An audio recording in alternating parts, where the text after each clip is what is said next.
may mga letter diri which is makita natin siya sa Bible. So isa-isa mo mudagan, kada isa ka dagan, magkuha isa ka letter. Nga inig pa po, paano ninyo tanan, puzzle ninyo unsa nga name.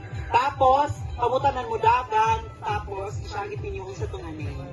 Sa pinaka-last. Gets? Okay.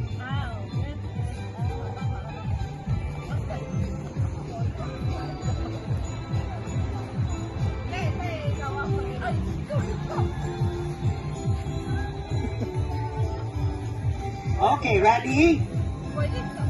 Wala na. Udagan mo, magkuha mag-letter din, balik ka bagay niya. Ikaw na po next. Di man siya unom. So makikita kong balik. Then pag makompleto na ninyo ang letter, tanan mo dito mo dagan nga, linya mo dito. Oo, buon ninyo. Ibuon ninyo ang letter. Ready? Kasabot na? Okay. 1, 2, 3, go!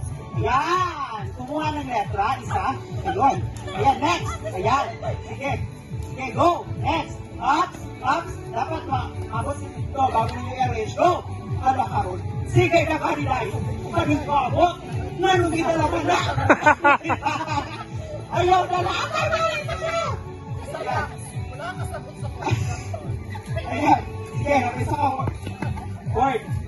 Dapat baluan lang siya. Okay, ready? 1, 2, 3, go! Dagay din ang linya mo, linya. Okay, Isaiah. Isaiah, please.